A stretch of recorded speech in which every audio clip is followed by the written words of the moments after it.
ನಮಸ್ಕಾರಗಳಿದೆ. ಈ ವಿಡಿಯೋದಲ್ಲಿ ನಮ್ಮ ಮಾರ್ಕೆಟ್ಗೆ ಸಂಬಂಧಪಟ್ಟಂತೆ ಇವತ್ತು ಬಂದಂತ ಬ್ರೇಕಿಂಗ್ ಸುದ್ದಿಗಳನ್ನ ತಿಳ್ಕೊಳ್ಳೋಣ. ಅದರ ಜೊತೆಗೆ ಕೆಲವು ಸೆಕ್ಟರ್ಗೆ ಸಂಬಂಧಪಟ್ಟಂತೆ ಹಾಗೂ ಕೆಲವು ಇಂಡಿವಿಜುವಲ್ ಸ್ಟಾಕ್ ಗಳಿಗೆ ಸಂಬಂಧಪಟ್ಟಂತೆ ಕೂಡ ಕೆಲವೊಂದು ಅಪ್ಡೇಟ್ಗಳು ಬಂದಿದ್ದಾವೆ. ಆ ಅಪ್ಡೇಟ್ಗಳನ್ನು ಕೂಡ ನಾವು ತಿಳ್ಕೊಳ್ಳುವಂತ ಪ್ರಯತ್ನವನ್ನು ಮಾಡೋಣ. ಆಸ್ ಯೂಶುವಲ್ ಮುಂದುವರಿಯ ಮುಂಚೆ ಡಿಸ್ಕ್ಲೇಮರ್ ಕೊಡ್ಲಿಕ್ಕೆ ಇಷ್ಟಪಡ್ತೀನಿ. ಇಲ್ಲಿ ಕವರ್ ಮಾಡ್ತಿರುವಂತ ಯಾವುದೇ ಸ್ಟಾಕ್ ಅನ್ನು ಕೂಡ ರೆಕಮೆಂಡ್ ಮಾಡ್ತಿಲ್ಲ. ನೀವು ಫರ್ದರ್ ಸ್ಟಡಿ ಮೆಡಿಟೇಷನ್ ಅಂತ ಹೇಳ್ಬೋದು. ಆಸ್ ಎ ಎಜುಕೇಶನಲ್ ಪರ್ಪಸ್ ನಾನು ವಿಡಿಯೋ ಮುಂದೆ ತರ್ತಾ ಇದ್ದೀನಿ. ಮೊದಲಿಗೆ NRI ಇನ್ವೆಸ್ಟ್ಮೆಂಟ್ ಗೆ ಸಂಬಂಧಪಟ್ಟಂತೆ ಒಂದು ರಿಪೋರ್ಟ್ ಇದೆ. ಆ ರಿಪೋರ್ಟ್ ಅನ್ನು ನೋಡ್ಕೊಂಡು ಮುಂದುವರೆಯೋಣ. ಇವತ್ತೇ ಬಂದಿರುವಂತದ್ದು, ಇವತ್ತು ಡೇಟ್ ಕೂಡ ನೋಡಬಹುದು. India is no longer the default bet for Dubai's rich NRIs. ನಿಮ್ಗೆಲ್ರಿಗೂ ಗೊತ್ತಿರೋ ಹಾಗೆ ಭಾರತದಿಂದ ಹಲವಾರು ಜನ ಈ ಮಿಡ್ಲ್ ಈಸ್ಟರ್ನ್ ಕಂಟ್ರೀಸ್ ಗೆ ಹೋಗ್ತಾರೆ ದುಡಿಮೆಗಾಗಿ. ಅವರುಗಳು ಯೂಶುವಲಿ ಇಷ್ಟು ದಿನ ಏನ್ ಮಾಡ್ತಿದ್ರು ಅಂದ್ರೆ ಅಲ್ಲಿ ಬಂದಂತ ಇನ್ಕಮ್ ನ ಭಾರತದಲ್ಲಿ ಹೂಡಿಕೆ ಮಾಡ್ತಾ ಇದ್ರು. ಬಟ್ ಇತ್ತೀಚೆಗೆ ಆ ಹೂಡಿಕೆಯಲ್ಲಿ ಒಂದಷ್ಟು ಬದಲಾವಣೆಗಳಾಗ್ತಾ ಇದೆ. ಅವರು ಭಾರತವನ್ನ ಡಿಫಾಲ್ಟ್ ಇನ್ವೆಸ್ಟ್ಮೆಂಟ್ ಅವೆನ್ಯೂ ಅಂತ ಈಗ ಕನ್ಸಿಡರ್ ಮಾಡ್ತಿಲ್ಲ. ಆ ರೀತಿಯ ಡೆವಲಪ್ಮೆಂಟ್ಸ್ ಆಗ್ತಿರೋ ಬಗ್ಗೆ ಅಲ್ಲಿನ ಇನ್ವೆಸ್ಟ್ಮೆಂಟ್ ಅಥವಾ ವೆಲ್ತ್ ಮ್ಯಾನೇಜ್ಮೆಂಟ್ ಕಂಪನಿಗಳು ಹೇಳ್ತಿದ್ದಾವೆ. ನೋಡಬಹುದು, affluent Indians in the UAE are treating India like any other investment destination rather than their natural home market. ಅಂದ್ರೆ ಎಷ್ಟು ದಿನ ಏನ್ ಮಾಡ್ತಿದ್ರು, ತಮ್ಮ ಹೋಮ್ ಮಾರ್ಕೆಟ್ ತರ ಥಿಂಕ್ ಮಾಡಿ ಹೆಚ್ಚಿನ ಹೂಡಿಕೆಯನ್ನ ಭಾರತದಲ್ಲೇ ಮಾಡ್ತಾ ಇದ್ರು.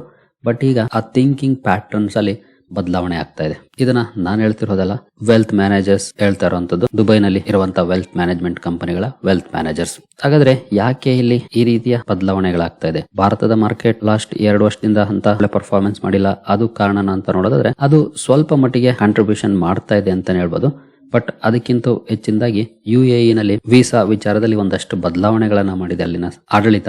ಅದು ಕೂಡ ಈ ಬದಲಾವಣೆಗೆ ಕಾರಣ ಅಂತ ರಿಪೋರ್ಟ್ ಗಳು ಹೇಳ್ತಿದೆ. ಸೊ ಒಟ್ಟಿನಲ್ಲಿ NRIs ತಮ್ಮ ಹೂಡಿಕೆಯನ್ನ ಬೇರೆ ಬೇರೆ ಕಡೆ ಮಾಡಿ ಲಾಭವನ್ನ ಹೆಚ್ಚಿಸಿಕೊಳ್ಳೋ ಕಡೆ ಗಮನ ಕೊಡ್ತಿದ್ದಾರೆ ಅಂತ ಹೇಳ್ಬೋದು. ಇವನ್ ಅವರ ಪ್ರಿಫರ್ಡ್ ಇನ್ವೆಸ್ಟ್ಮೆಂಟ್ ಅವೆನ್ಯೂ UAE ಕೂಡ ಆಗಿದೆ. ಎಷ್ಟು ದಿನ ಭಾರತವನ್ನ ಹೋಮ್ ಮಾರ್ಕೆಟ್ ಅಂತ ಹೂಡಿಕೆ ಮಾಡ್ತಿದ್ರು. ಬಟ್ ಈಗ ವೀಸಾ ನೀತಿಯಲ್ಲಿ ಆದಂತ ಬದಲಾವಣೆಗಳು UAE ನಲ್ಲಿ ಕೂಡ ಹೂಡಿಕೆ ಮಾಡ್ಲಿಕ್ಕೆ ಅವರಿಗೆ ಸಪೋರ್ಟ್ ಮಾಡ್ತಿದೆ. ಇದ್ರ ಜೊತೆಗೆ ಇತರೆ ಗ್ಲೋಬಲ್ ಮಾರ್ಕೆಟ್ ಗಳಲ್ಲೂ ಕೂಡ ಈ ಸುದ್ದಿ ಯಾಕೆ ಇಂಪಾರ್ಟೆಂಟ್ ಆಗುತ್ತೆ ಅಂದ್ರೆ, ಜನ ಈಗ ಬೇರೆ ಮಾರ್ಕೆಟ್ ಗಳ ಕಡೆ ಅಪರ್ಚುನಿಸ್ಟಿಕ್ ಆಗಿ ನೋಡ್ತಿದ್ದಾರೆ ಅನ್ನೋದು. ಜೊತೆಗೆ ಈಗಾಗಲೇ ಭಾರತದಲ್ಲೂ ಕೂಡ ಒಂದಷ್ಟು ಬದಲಾವಣೆಗಳಾಗ್ತಾ ಇದೆ. ನಾವು ವೆಬಿನಾರ್ ಅನೌನ್ಸ್ ಮಾಡಿದ್ವಿ ನೆನ್ನೆ. ನಾವು ಈ ವೆಬಿನಾರ್ನು ಕೂಡ ನಾವು ಈ ಎಲ್ಲ ವಿಷಯವನ್ನ ಮನಸ್ಸಲ್ಲಿ ಇಟ್ಕೊಂಡೇ ಆರ್ಗನೈಸ್ ಮಾಡಿದ್ದು. ಇಲ್ಲಿದೆ ನೋಡಬಹುದು. ಭಾರತೀಯ ಸ್ಟಾಕ್ ಮಾರ್ಕೆಟ್ ಮಾತ್ರವಲ್ಲ, ವೆಲ್ತ್ ಕ್ರಿಯೇಷನ್ಗೆ ಇನ್ನೂ ಹಲವಾರು ಅವಕಾಶಗಳಿವೆ. ಎಸ್ಪೆಷಲಿ ಗ್ಲೋಬಲ್ ಮಾರ್ಕೆಟ್ ಗಳಿಗೆ ಎಕ್ಸ್ಪೋಜರ್ ಸಿಗುವಂತ ಸಂದರ್ಭದಲ್ಲಿ ನಾವು ಹೇಗೆ ಇದನ್ನ ಬಳಸ್ಕೊಳ್ಬಹುದು ಅನ್ನೋದನ್ನ ತಿಳಿಸುವಂತ ನಮ್ಮ ಸಣ್ಣ ಪ್ರಯತ್ನ. ಈಗಾಗಲೇ ಹಲವರು ಇದರಲ್ಲಿ ರಿಜಿಸ್ಟರ್ ಆಗಿದ್ದೀರಿ. ನಾಳೆ ಸಾಯಂಕಾಲ 7 ಗಂಟೆಗೆ ಇರುತ್ತೆ. ಇನ್ ಕೇಸ್ ನಿಮ್ಗೆ ಏನಾದ್ರು ಈ ಅವಕಾಶಗಳನ್ನು ಎಕ್ಸ್ಪ್ಲೋರ್ ಮಾಡೋಣ ಅನ್ನುವಂತ ಇಂಟ್ರೆಸ್ಟ್ ಇದ್ರೆ ನೀವು ಕೂಡ ರಿಜಿಸ್ಟರ್ ಮಾಡ್ಕೊಳ್ಬಹುದು. ಖಂಡಿತ ಇಲ್ಲಿ ನಿಮ್ಗೆ ಯೂಸ್ಫುಲ್ ವಿಷಯಗಳನ್ನ ತಿಳಿಸ್ಕೊಡ್ತೀವಿ. ಹಾಗೆ ರೀಸೆಂಟ್ ಆಗಿ ಭಾರತದ ಹಲವು ಬ್ರೋಕಿಂಗ್ ಕಂಪನಿಗಳಿಗೂ ಕೂಡ ಇಂಟರ್ನ್ಯಾಷನಲ್ ಶೇರ್ಗಳಲ್ಲಿ ಹೂಡಿಕೆ ಮಾಡೋದಕ್ಕೆ ಅವಕಾಶ ಕೊಡೋದಕ್ಕೆ ಅಪ್ರೂವಲ್ ಸಿಕ್ಕಿದೆ. ಸೊ ಒನ್ಸ್ ಅದೆಲ್ಲ ನಿಮ್ಗೆ ಆಂಡಿ ಆಯ್ತು ಅಂದ್ರೆ ಸುಮ್ನೆ ಎಲ್ಲೆಲ್ಲೋ ಹೋಗಿ ಯಾವ್ದಾವ್ದೋ ಸ್ಟಾಕ್ ಗಳನ್ನ ತಗೊಂಡು ಲಾಸ್ ಮಾಡ್ಕೊಳ್ಳೋದಕ್ಕಿಂತ ಗ್ಲೋಬಲ್ ಮಾರ್ಕೆಟ್ ಗಳಲ್ಲಿ ಹೂಡಿಕೆ ಮಾಡುವಾಗ ಬೇಕಾಗಿರುವಂತ ಒಂದಷ್ಟು ವಿಷಯವನ್ನ ತಿಳ್ಕೊಂಡು ಹೂಡಿಕೆ ಮಾಡಿದ್ರೆ ಮೇ ಬಿ ಒಂದಷ್ಟು ಲಾಸ್ ಗಳನ್ನು ಕೂಡ ನೀವು ಅವಾಯ್ಡ್ ಮಾಡಬಹುದೇನೋ. ಸೊ ಬೈ ಚಾನ್ಸ್ ನಮ್ಗೆ ಇವತ್ತೇ ಈ ದುಬೈ ರಿಚ್ NRIs ಬಗ್ಗೆ ಸುದ್ದಿ ಬಂತು. ನಾವು ಇದೇ ಸಂದರ್ಭದಲ್ಲಿ ವೆಬಿನಾರ್ ಕೂಡ ಕಂಡಕ್ಟ್ ಮಾಡ್ತಿದ್ವಿ. ಕೋಇನ್ಸಿಡೆನ್ಸ್ ಗ್ಲೋಬಲ್ ಮಾರ್ಕೆಟ್ ಗಳನ್ನ ಎಕ್ಸ್ಪ್ಲೋರ್ ಮಾಡೋ ಇಂಟ್ರೆಸ್ಟ್ ಇರುವಂತವ್ರು ರಿಜಿಸ್ಟರ್ ಕೂಡ ಮಾಡ್ಕೊಳ್ಬಹುದು. ಇನ್ನು ಇವತ್ತು ಡೊನಾಲ್ಡ್ ಟ್ರಂಪ್ ಅವರು ಬೆಳಗ್ಗೆನೆ ಒಂದು ಅಪ್ಡೇಟ್ ಅನ್ನ ಕೊಟ್ಟಿದ್ರು. ಮಾರ್ಕೆಟ್ ಓಪನ್ ಆಗೋದಕ್ಕೆ ಮುಂಚೆನೆ ಎಸ್ಪೆಷಲಿ ಫಾರ್ಮಾ ಕಂಪನೀಸ್ಗೆ ಒಂದು ಕೆಟ್ಟ ಸುದ್ದಿಯನ್ನ ಕೊಟ್ಟಿದ್ರು, 200% ವರೆಗೂ ಟ್ಯಾರಿಫ್ ಹಾಕೋ ಬಗ್ಗೆ. ಬಟ್ ಇವತ್ತು ನಮ್ಮ ಫಾರ್ಮಾ ಶೇರ್ಗಳ ಪರ್ಫಾರ್ಮೆನ್ಸ್ ಮಾರ್ನಿಂಗ್ ಸ್ವಲ್ಪ ಪ್ರೆಷರ್ ಅಲ್ಲಿ ಇತ್ತು, ಸ್ವಲ್ಪ ಜಾಸ್ತಿನೇ ಡೌನ್ ಕೂಡ ಆಗಿದ್ವು. ಬಟ್ ಬರ್ತಾ ಬರ್ತಾ ಒಂದಷ್ಟು ರಿಕವರ್ ಆಗಿ ನೆಗೆಟಿವ್ ಅಲ್ಲೇ ಕ್ಲೋಸಿಂಗ್ ಅನ್ನ ಕೊಟ್ಟು, ರಿಕವರ್ ಅಂದ ತಕ್ಷಣ ಪಾಸಿಟಿವ್ ಆಗ್ಲಿಲ್ಲ, ನೆಗೆಟಿವ್ ಅಲ್ಲೇ ಕ್ಲೋಸಿಂಗ್ ಅನ್ನ ಕೊಟ್ಟು. ಬಟ್ ಮಾರ್ನಿಂಗ್ ಏನ್ ರಿಯಾಕ್ಷನ್ ಬಂದಿತ್ತು ಅದರಲ್ಲಿ ಒಂದಷ್ಟು ರಿಕವರಿ ಆಯ್ತು. ಅದಕ್ಕೆ ಪ್ರಮುಖ ಕಾರಣ ಅಂತಂದ್ರೆ ಈ ಟ್ಯಾರಿಫ್ಸ್ ಏನಿದೆ ಇದಕ್ಕೆ ಸಮಯ ಇದೆ. ಯಾಕಂದ್ರೆ 2 ವರ್ಷ ಸಮಯ ಕೊಟ್ಟಿದ್ದಾರೆ ಡೊನಾಲ್ಡ್ ಟ್ರಂಪ್ ಅವರು ಕೂಡ. ಆಗಸ್ಟ್ 1, 2028 ವರೆಗೂ, ಅಲ್ಲಿವರೆಗೂ 0 ಟ್ಯಾರಿಫ್ ಇರುತ್ತೆ. ಆನಂತರ 100% ಆಗುತ್ತೆ. ಅದರ ನಂತರ ಆಗಸ್ಟ್ 1, 2029 ಅಲ್ಲಿಂದ 200% ಆಗುತ್ತೆ ಅಂತ.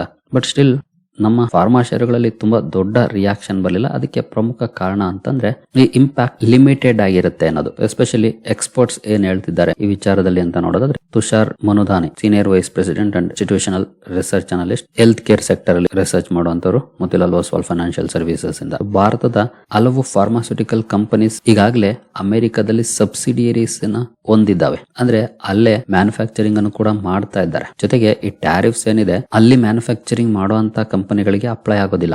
ಓನ್ಲಿ ಭಾರತದಲ್ಲಿ ಅಥವಾ ಬೇರೆ ಯಾವುದೇ ದೇಶದಲ್ಲಿ ಮ್ಯಾನುಫ್ಯಾಕ್ಚರ್ ಮಾಡಿ ಅಲ್ಲಿ ಹೋಗಿ ಮಾರಾಟ ಮಾಡೋರಿಗೆ ಮಾತ್ರ ಟ್ಯಾರಿಫ್ ಅಪ್ಲೈ ಆಗೋದು. ಹಾಗಾಗಿ ಈಗಾಗಲೇ ಹಲವು ಕಂಪನೀಸ್ ಸಬ್ಸಿಡಿಯರೀಸ್ ಅನ್ನ ಹೊಂದಿದ್ದಾವೆ. ಹಾಗಂತ ಎಲ್ಲ ಫಾರ್ಮಾ ಕಂಪನಿಗಳು ಹೊಂದಿಲ್ಲ. ಕೆಲವು ಕಂಪನಿಗಳು ಹೊಂದಿದ್ದಾವೆ, ಕೆಲವು ಇಲ್ಲ. ಜೊತೆಗೆ 2 ವರ್ಷ ಟೈಮ್ ಇದೆ, ಅದು ಕೂಡ ಮ್ಯಾಟರ್ ಆಗುತ್ತೆ. ಜೊತೆಗೆ ಅಮೆರಿಕದ 90% ಜನರಿಕ್ ಪ್ರಿಸ್ಕ್ರಿಪ್ಷನ್ಸ್ ಏನಿದೆ ಅದೆಲ್ಲವೂ ಕೂಡ ಇಂಪೋರ್ಟೆಡ್ ಆಗಿದೆ. ಅದು ಭಾರತದಿಂದ ಹೋಗ್ಬೋದು, ಚೈನಾದಿಂದ ಹೋಗ್ಬೋದು, ಅಥವಾ ಬೇರೆ ಯಾವುದೇ ದೇಶದಿಂದ ಹೋಗ್ಬೋದು. 90% ಜನರಿಕ್ ಮೆಡಿಸಿನ್ಸ್ ಹೋಗ್ತಿರೋದು ಎಕ್ಸ್ಪೋರ್ಟ್ ಇಂದಾನೆ, ಅಲ್ಲೇ ಉತ್ಪಾದನೆ ಆಗ್ತಿರೋದು ತುಂಬಾ ಕಡಿಮೆ ಇದೆ. ಹಾಗಾಗಿ ಇದು ತುಂಬಾ ಒಂದು ದೊಡ್ಡ ಬೆಟ್ಟ, ಟಾರ್ಗೆಟ್ ಅಮೆರಿಕನ್ ಗವರ್ನಮೆಂಟ್ ಹಾಕೊಂಡಿರೋದು. ಅದರಲ್ಲಿ ಎಷ್ಟರ ಮಟ್ಟಿಗೆ ಇವರು ಸಕ್ಸಸ್ ಆಗ್ತಾರೋ ಗೊತ್ತಿಲ್ಲ, ಕಾದು ನೋಡ್ಬೇಕು. ಜೊತೆಗೆ ಇದನ್ನ ಇಂಪ್ಲಿಮೆಂಟ್ ಮಾಡಿದ್ರೆ ಮೊದಲಾಗೋದೇನು, ಪ್ರೈಸ್ ಜಾಸ್ತಿ ಆಗುತ್ತೆ, ಯಾರು ಏನು ಕಡಿಮೆ ಕೊಡೋದಿಲ್ಲ ಅಲ್ವಾ. ಜೊತೆಗೆ ಯಾಕೆ ಅಮೆರಿಕ ಬಿಟ್ಟು ಬೇರೆ ಕಡೆ ಮ್ಯಾನುಫ್ಯಾಕ್ಚರ್ ಮಾಡ್ತಾರೆ ಅಂದ್ರೆ ಮ್ಯಾನುಫ್ಯಾಕ್ಚರಿಂಗ್ ಕಾಸ್ಟ್ ಕಡಿಮೆ ಆಗುತ್ತೆ. ನೀವು ಇಲ್ಲಿ ನೋಡಬಹುದು, ಭಾರತದಲ್ಲಿ ಮ್ಯಾನುಫ್ಯಾಕ್ಚರ್ ಮಾಡಿದ್ರೆ 40-60% ಮ್ಯಾನುಫ್ಯಾಕ್ಚರಿಂಗ್ ಕಾಸ್ಟ್ ಕಡಿಮೆ ಆಗುತ್ತೆ ಅಮೆರಿಕಾಗೆ ಹೋಲಿಸಿದ್ರೆ. ಇದೇ ಕಾರಣಕ್ಕೆ ಕಂಪನಿಗಳು ಇಲ್ಲಿ ಮ್ಯಾನುಫ್ಯಾಕ್ಚರ್ ಮಾಡಿ ಅಲ್ಲಿ ಮಾರಾಟ ಮಾಡೋದು. ಬಟ್ ಅಮೆರಿಕದಲ್ಲೇ ಪ್ರೊಡ್ಯೂಸ್ ಮಾಡ್ತಾರೆ ಅಂದ್ರೆ ಅಬ್ವಿಯಸ್ಲಿ ಅವುಗಳ ಪ್ರೈಸ್ ಕೂಡ ಜಾಸ್ತಿ ಆಗುತ್ತೆ. ಜೊತೆಗೆ ಇಂಪೋರ್ಟ್ ಮಾಡ್ಕೊಳಕ್ ಹೋದ್ರೆ ಅಲ್ಲೂ ಕೂಡ ಟ್ಯಾರಿಫ್ ಕಾರಣಕ್ಕೆ ಪ್ರೈಸ್ ಜಾಸ್ತಿ ಇರುತ್ತೆ.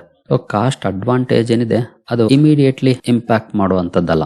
ಜೊತೆಗೆ ಭಾರತದ ಕಾಸ್ಟ್ ಅಡ್ವಾಂಟೇಜ್ ಏನಿದೆ ಅದು ಈವನ್ ಟ್ಯಾರಿಫ್ಸ್ ಜಾರಿಗೆ ಬಂದ್ರೂ ಕೂಡ ಇರುತ್ತೆ ಅಂತ ಎಕ್ಸ್ಪರ್ಟ್ಸ್ ಹೇಳ್ತಿದ್ದಾರೆ. ಯಾಕೆಂದ್ರೆ ಅಲ್ಲಿ ಉತ್ಪಾದನೆ ಮಾಡುವ ಪ್ರಾಡಕ್ಟ್ಸ್ ಕಾಸ್ಟ್ ಜಾಸ್ತಿ ಆಗುತ್ತಲ್ಲ, ಹಾಗಾಗಿ. ಜೊತೆಗೆ 2 ವರ್ಷ ಆದ್ಮೇಲೆ ಯಾವ ಗವರ್ಮೆಂಟ್ ಬರುತ್ತೋ ಗೊತ್ತಿಲ್ಲ, ಬಂದರು ಅವ್ರು ಯಾವ ರೀತಿ ಡಿಸಿಷನ್ ತಗೊಳ್ತಾರೆ ಗೊತ್ತಿಲ್ಲ, ಇದು ಕೂಡ ಮ್ಯಾಟರ್ ಆಗುತ್ತೆ. ಸೊ ಓವರ್ ಆಲ್ ಈ ಎಲ್ಲ ಸುದ್ದಿಗಳ ಕಾರಣಕ್ಕೆ ಇವತ್ತು ಅಂತ ದೊಡ್ಡ ರಿಯಾಕ್ಷನ್ ಬಂದಿಲ್ಲ. Still more than 1% down fall ಇದೆ, ಇಲ್ಲ ಅಂತಲ್ಲ, ಬಟ್ ದೊಡ್ಡ ರಿಯಾಕ್ಷನ್ ಇಲ್ಲ. ಅಂದ್ರೆ 3-4-5% ಆ ರೀತಿ ಏನು ಡೌನ್ ಆಗ್ಲಿಲ್ಲ ಓವರ್ ಆಲ್ ಇಂಡೆಕ್ಸ್ ಅಲ್ಲಿ. ಇನ್ನು Param Desai research analyst PL capital ಇವರು ಕೂಡ ನೋಡಬಹುದು, ಈ ಟ್ಯಾರಿಫ್ಸ್ ಏನ್ ಪ್ರಪೋಸ್ ಮಾಡಿದರೆ ಇದು ಆಲ್ಮೋಸ್ಟ್ ಲಾರ್ಜ್ಲಿ ಅನ್ಎಕ್ಸ್ಪೆಕ್ಟೆಡ್ ಆಗಿತ್ತು. ಬಟ್ ಇವುಗಳು ಇಂಪ್ಲಿಮೆಂಟ್ ಆಗೋ ಬಗ್ಗೆ ಇನ್ನು ಕಾದು ನೋಡಬೇಕು. ಯಾಕಂದ್ರೆ ಡಿಸ್ಕಷನ್ಸ್ ಗಳು ಕೂಡ ನಡೀತಾ ಇರುತ್ತೆ, ಟೈಮ್ ಇದೆ. ಇದೆಲ್ಲ ಇನ್ನು ಯಾವೆಲ್ಲ ಇಂಡಿಯನ್ ಕಂಪನಿಗಳಿದ್ದಾವೆ ಇಲ್ಲಿ, ಅವುಗಳ ಪರಿಸ್ಥಿತಿ ಏನಾಗಬಹುದು ಜಾರಿಗೆ ಬಂದ್ರೆ ನೋಡಬಹುದು. Aurobindo pharma as A substantial local manufacturing presence in the US. ಅಮೆರಿಕದಲ್ಲಿ ಈಗಾಗಲೇ ಮ್ಯಾನುಫ್ಯಾಕ್ಚರಿಂಗ್ ಪ್ರೆಸೆನ್ಸ್ ಅನ್ನ ಹೊಂದಿದೆ. ಇನ್ನು ಡಾಕ್ಟರ್ ರೆಡ್ಡಿಸ್, ಲೂಪಿನ್, ಸಿಪ್ಲಾ, ಝೈಡಸ್ ಇವರುಗಳು ಕೂಡ ಮ್ಯಾನುಫ್ಯಾಕ್ಚರಿಂಗ್ ಫುಟ್ ಪ್ರಿಂಟ್ ಅನ್ನ ಹೊಂದಿದ್ದಾರೆ ಅಮೆರಿಕದಲ್ಲಿ. ಇನ್ನು ಆಲ್ಕಮ್ ಲ್ಯಾಬೊರೇಟರೀಸ್, ಟೊರೆಂಟ್ ಫಾರ್ಮಾ ಇವರು ಇಂಡಿಯನ್ ಮ್ಯಾನುಫ್ಯಾಕ್ಚರಿಂಗ್ ಫೆಸಿಲಿಟೀಸ್ ಮೇಲೆ ಡಿಪೆಂಡೆಂಟ್ ಆಗಿದ್ದಾರೆ, ಅಲ್ಲಿ ಮ್ಯಾನುಫ್ಯಾಕ್ಚರಿಂಗ್ ಇಲ್ಲ. ಇನ್ನು ಬಯೋಕಾನ್ ಕೂಡ ಇಂಡಿಯಾದಿಂದನೇ ಸಪ್ಲೈ ಮಾಡ್ತಿದೆ, ಇಂಡಿಯಾ ಅಂಡ್ ಮಲೇಷಿಯಾದಿಂದ. ಇನ್ನು ಸೆನೋಸ್ ಫಾರ್ಮಾ ಇದೆ, ಅಲ್ಲಿ ಮ್ಯಾನುಫ್ಯಾಕ್ಚರಿಂಗ್ ಪ್ರೆಸೆನ್ಸ್ ಅನ್ನ ಹೊಂದಿದೆ US ಜನರಿಕ್ ಮಾರ್ಕೆಟ್ ಅಲ್ಲಿ. ಸೊ ಹಲವು ಕಂಪನಿಗಳಿಗಾಗಲೇ ಅಲ್ಲಿ ಪ್ರೆಸೆನ್ಸ್ ಅನ್ನ ಹೊಂದಿದ್ದಾವೆ, ಇನ್ನು ಕೆಲವು ಕಂಪನಿಗಳು ಹೊಂದಿಲ್ಲ. ಸೊ ಮೇ ಬಿ ಮುಂದಿನ ದಿನಗಳಲ್ಲಿ ಅವರುಗಳು ಕೂಡ ಈ ಪ್ರಯತ್ನಕ್ಕೆ ಕೈ ಹಾಕಬಹುದು. ಜೊತೆಗೆ ಈ ಸುದ್ದಿಯನ್ನು ಕೂಡ ನೋಡಬಹುದು, Trump's $200 billion gamble replacing Indian generics will be an uphill task say experts. Experts ಹೇಳ್ತಿರೋದಂದ್ರೆ ಇದು ಸಣ್ಣ ಟಾಸ್ಕ್ ಅಲ್ಲ, ದೊಡ್ಡ ಬೆಟ್ಟ. ಇದನ್ನ ಎಷ್ಟರ ಮಟ್ಟಿಗೆ ಅಲ್ಲಿನ ಸರ್ಕಾರ ಜಾರಿಗೆ ತರುತ್ತೆ ನೋಡಬೇಕಾಗಿದೆ. ಎಕ್ಸ್ಪರ್ಟ್ಸ್ ಹೇಳ್ತಿರೋದು ಕೂಡ ಇದು ಕಷ್ಟದ ಕೆಲಸ ಅಂತ. ಏನು ಮುಂದುವರಿಯ ಮುಂಚೆ ಡಿಸ್ಕ್ರಿಪ್ಷನ್ ಅಲ್ಲಿ ಅಕೌಂಟ್ ಓಪನ್ ಮಾಡ್ಕೊಳ್ಳುವಂತ ಲಿಂಕ್ ಇದೆ, ಇಂಟ್ರೆಸ್ಟ್ ಇರೋರು ಅಕೌಂಟ್ ಅನ್ನು ಓಪನ್ ಮಾಡ್ಕೊಳ್ಬಹುದು. ಹೂಡಿಕೆಗೆ ಸಂಬಂಧಪಟ್ಟಂತೆ ನಿಮ್ಗೆ ಏನಾದರೂ ಸಪೋರ್ಟ್ ಬೇಕು ಅಂದ್ರೆ ಇಲ್ಲಿರುವಂತಹ ನಂಬರ್ಗಳ ಮೂಲಕ ನಮ್ಮ ಟೀಮ್ನ ಸಂಪರ್ಕ ಮಾಡಬಹುದು. ಬಟ್ ಸಪೋರ್ಟ್ ಸಿಗಬೇಕಂದ್ರೆ ನೀವು ನಮ್ಮ ಮೂಲಕ ಅಕೌಂಟ್ ಓಪನ್ ಮಾಡ್ಕೊಂಡಿರ್ಬೇಕಾಗುತ್ತೆ. ಹಾಗಾಗಿ ಡಿಸ್ಕ್ರಿಪ್ಷನ್ ಅಲ್ಲಿರುವಂತಹ ಲಿಂಕ್ ಅನ್ನ ಬಳಸ್ಕೊಂಡು ಅಕೌಂಟ್ ಓಪನ್ ಮಾಡಿಕೊಂಡು ಸಂಪರ್ಕ ಮಾಡಬಹುದು. ಏನು ಭಾರತ ಹಾಗೂ ಅಮೆರಿಕ ಜೊತೆಗಿನ ಟ್ರೇಡ್ ಡೀಲ್ ಗೆ ಸಂಬಂಧಪಟ್ಟಂತೆ ಒಂದು ಸುದ್ದಿ ಇದೆ ನೋಡಬಹುದು. ಇನ್ 3 to 4 months US official shares tentative time line for the trade deal flax section 301 hurdle. May be 3-4 ತಿಂಗಳಲ್ಲಿ ಆಗ್ಬಹುದು ಅಂತ ಹೇಳ್ತಿದ್ದಾರೆ. ಹಾಗೆ ಇದು ಎಲ್ಲಾನು ಕೂಡ ಆಗಿದೆ, ಅಂದ್ರೆ ಮಾತುಕತೆಗಳು ಎಲ್ಲ ಆಗಿದೆ, ಫೈನಲ್ ಆಗಿದೆ. ಬಟ್ ಈ ಸೆಕ್ಷನ್ 301 ಏನಿದೆ ಇದು ಸ್ವಲ್ಪ ಅಡ್ಡಿ ಮಾಡ್ತಿದೆ ಅಂತ ಹೇಳ್ತಿದ್ದಾರೆ. ಸೊ ಸೆಕ್ಷನ್ 301 ಏನ್ ಹೇಳುತ್ತೆ ಅಂದ್ರೆ ನಾನು ಈ ಹಿಂದೆ ಕವರ್ ಮಾಡಿದ್ದೆ, ಟ್ರೇಡ್ ಪ್ರಾಕ್ಟೀಸಸ್ ಗೆ ಸಂಬಂಧಪಟ್ಟಂತೆ ಎನ್ಕ್ವೈರೀಸ್ ಮಾಡುವಂತದ್ದು. ಸೊ ಇದು ಸದ್ಯದ ಮಟ್ಟಿಗೆ ಅಡ್ಡಿ ಆಗಿದೆ, ಅದೊಂದು ಕ್ಲಿಯರ್ ಆದ್ರೆ ಡೀಲ್ ಆಗುತ್ತೆ ಅಂತ ಹೇಳಿದ್ದಾರೆ. ಹೆಸರು ಹೇಳಲು ಇಚ್ಛಿಸದ US ಅಫಿಷಿಯಲ್ ಇಂದ ಬಂದಿರುವಂತಹ ಸ್ಟೇಟ್ಮೆಂಟ್ ಇದು. ಏನು ನಿನ್ನೆ ಒಂದು ಸುದ್ದಿಯನ್ನ ಕವರ್ ಮಾಡಿದ್ ನೋಡಬಹುದು, 55x ರಿಟರ್ನ್ಸ್ ಇನ್ 5 years. 5 ವರ್ಷಗಳಲ್ಲಿ ಒಂದು ಕಂಪನಿ 55 ಪಟ್ಟು ರಿಟರ್ನ್ಸ್ ಅನ್ನ ಪಡ್ಕೊಂಡಿದೆ. 18 ಕೋಟಿ ಇನ್ವೆಸ್ಟ್ ಮಾಡಿ 1,000 ಕೋಟಿ ಹತ್ತತ್ರ ಅರ್ನ್ ಮಾಡಿದೆ.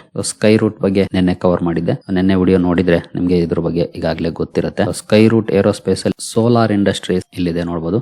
18 ಕೋಟಿಯನ್ನ ಇನ್ವೆಸ್ಟ್ ಮಾಡಿತ್ತು 2021ರಲ್ಲಿ. ಈಗ ಸ್ಕೈ ರೂಟ್ ನ ವ್ಯಾಲ್ಯೂಯೇಷನ್ ಏನು ನ್ಯೂಸ್ ಅಲ್ಲಿ ನೋಡ್ಲಿಕ್ಕೆ ಸಿಗ್ತಾ ಇದೆ, ಅದರ ಪ್ರಕಾರ ನೋಡಿದ್ರೆ ಸುಮಾರು 1,000 ಕೋಟಿ ಆಗುತ್ತೆ ಈ ಇನ್ವೆಸ್ಟ್ಮೆಂಟ್. ಯಾವ ರೀತಿ ರಿಟರ್ನ್ಸ್ ನೋಡಬಹುದು, ಖಂಡಿತ ಈ ರೀತಿಯ ರಿಟರ್ನ್ಸ್ ಮಾರ್ಕೆಟ್ ನ ಹೊರತುಪಡಿಸಿ ಬೇರೆಲ್ಲೂ ಸಿಗೋದಿಲ್ಲ. ತುಂಬಾನೇ ಕಷ್ಟ. ಹಂಗೂ ಎಲ್ಲಾದ್ರೂ ಅದರಲ್ಲೂ ಯಾವ್ದಾದ್ರು ಬಿಸ್ನೆಸ್ ಅಲ್ಲಿ ಸಿಗುತ್ತೆ ಅಂದ್ರೆ ಬಟ್ ತುಂಬಾನೇ ಕಷ್ಟದ ರಿಟರ್ನ್ಸ್ ಅಂತಾನೆ ಹೇಳ್ಬೋದು. ಬಟ್ ಮಾರ್ಕೆಟ್ ಅಲ್ಲಿ ಆಗುತ್ತೆ ಈ ರೀತಿ. ಸಾಕಷ್ಟು ಸಲ ನಾನು ಈ ತರದ ಸುದ್ದಿಗಳನ್ನ ಕವರ್ ಮಾಡಿದ್ದೀನಿ. ಈವನ್ NSE ನಲ್ಲೂ ಕೂಡ ಇದೇ ರೀತಿ ಲಾಭ ಸಿಕ್ಕಿದ್ದು. ಅಂದ್ರೆ ಈಗ ಲಿಸ್ಟ್ ಆದ್ರೆ ಇದಕ್ಕಿಂತ ದೊಡ್ಡ ಮಟ್ಟದ ಲಾಭ ಹಲವು ಕಂಪನಿಗಳಿಗೆ ಆಗುತ್ತೆ. ಸ್ಕೈ ರೂಟ್ ಅಲ್ಲೂ ಕೂಡ ಸೋಲಾರ್ ಇಂಡಸ್ಟ್ರೀಸ್ ಇದೇ ರೀತಿ ರಿಟರ್ನ್ಸ್ ಅನ್ನ ಪಡ್ಕೊಳ್ತಿದೆ. ಹಾಗೆ ಇನ್ನೊಂದು ಅದೇ ರೀತಿಯ ಸುದ್ದಿ, ಮೊನ್ನೆ ತಾನೇ ನಾನು ಈ IPO ಬಗ್ಗೆ ಡೀಟೇಲ್ಡ್ ವಿಡಿಯೋನ ಕವರ್ ಮಾಡಿದ್ದೀನಿ.